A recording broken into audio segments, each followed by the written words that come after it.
you describe Americana as your, I'll say it again, because why not, fuck you book. What do you mean by that? I said that? Yeah, you did. See, it's right here. Oh, goodness. I don't know. I can't hold my alcohol. And it's, yeah. It's that sense of writing from a place of freedom and wanting to do what I wanted to do. And I think I say that because in comparison to Half of a Yellow Sun, the book before it, I didn't have a sense of duty. I didn't feel constrained by a kind of burden, which of course was sort of self-made, but still there. The burden of history on the second book. The burden of getting it right. The burden, I felt just deeply responsible, you know. With Americana, I didn't. With Americana... You were free. I was free. I was free, I wanted to break the rules. I didn't want to be dutiful. So I wanted to write about my take on America, and much of it was about race. And much of the writing about race I just found to be dishonest. I would read some fiction and be like, no, right? And it seemed to me also quite ideological. You know, that idea that, you know, the sort of thing like race is just a social construction, but all of that. And I just felt that... Yeah, you don't put up with liberal cant and jargon, whether it's on subjects of feminism or race at all, despite politics. I don't. I almost think that the left is creating its own decline. I think the left doesn't know how to be a tribe in the way the right does. The left is cannibalistic. It eats its own.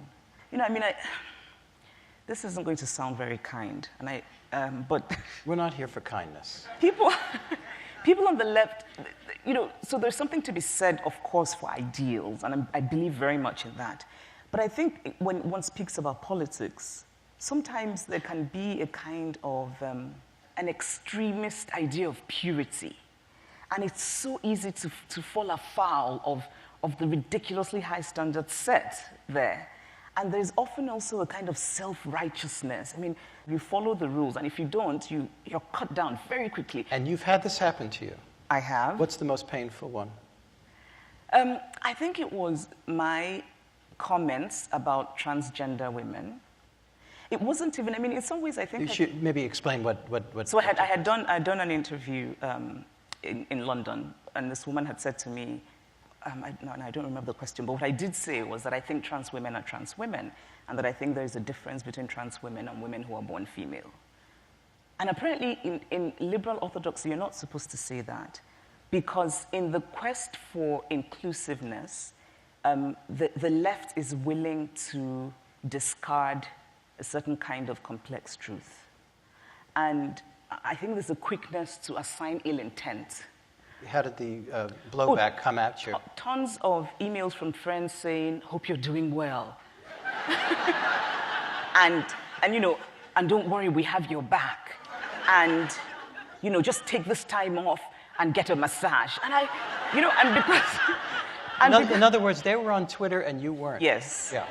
So I knew it was bad because I was getting all these messages. It was as though somebody had died, seriously.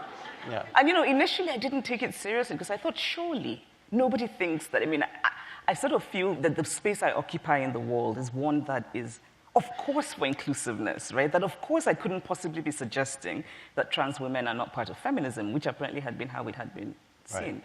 But I think it was simply that I didn't use the language I was supposed to use. But really, I was getting these emails. Seriously, friends sent me flowers. And it's nice to know they care. Well, they did, but then I thought, my God, what is going on? And then, you know, my publishers were inundated with, you know, interview requests. There were people who were like, does she want to take her words back now? And I just thought, what?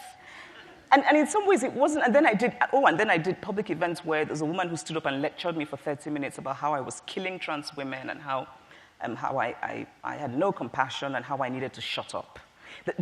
The response is not to debate, the response is to silence.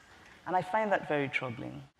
I guess I'm just a person who thinks that the answer to bad speech is more speech in general. So the classic liberal view of speech. I do. I feel that way because I spoke to a young woman who obviously didn't agree with me. And she said, oh, we want to protect. She said to me, she was white, but she said, I have black friends in my college, and we want to protect them. And I said, it's very strange, because America is a country that is steeped in racism.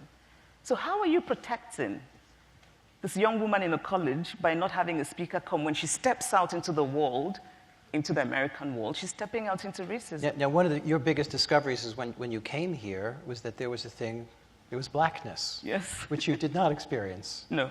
In Nigeria. No, there was no reason for me to think of myself as black in Nigeria. So this came to you as a shock or a comedy or some as both. Yeah. All of those things. I mean, racism I found funny, absurd, infuriating. How did you experience it? The first time I wrote an essay in a class, my very first essay, and at the time I used my initial and my last name. And my last name, I think, could be anything. Some people sometimes tell me it could be Italian. So the professor came into the class and said, who wrote this essay? All right, and he called my name, and I raised my hand, and he looked surprised. And even though it was a very small moment, that's when I knew what being black meant. It meant that you're not supposed to write the best essay in class if you're black. Mm-hmm. It meant that black achievement is considered so rare, so, The violence of low expectation. I was irritated by that. Because for me, growing up in Nigeria, black achievement is ordinary. And there was a part of me that wanted to say, this man is, really, I was saying it in my head, you're stupid, right? But then it became other things. It became, I remember once a black guy referred to me as sister. And my first reaction was, no, I'm not your sister. And I talk about that now because you thought it was rude? No. It was me backing away from blackness because I knew that in America, blackness is a bad thing. So in some ways, my denying my sisterhood with him it's an indictment of American racism. If being black in America didn't come with a lot of crap, I wouldn't have said, no, I'm not your sister. And now I want to find him and hug him and say, I am so your sister, right? Mm-hmm. But it took, and so in some ways, blackness is, so America thrusts it on you in the way that, I remember in college, I was in a class and I was the only black person, and I remember somebody saying, the black girl. And I thought, oh, that's what I am, the black girl. So you sort of, that's thrust on you. But I think a kind of internalizing of that identity is something you have to do consciously.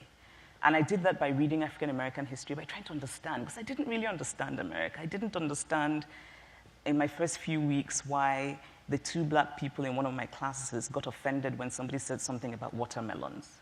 Because I thought, you didn't know the reference points. I was like, what's wrong with watermelons? Why is that a bad thing, right? Right. So it took reading and learning and a kind of consciously taking on that identity, which I think in many ways is also a political identity. Do you feel American? No. I don't understand baseball.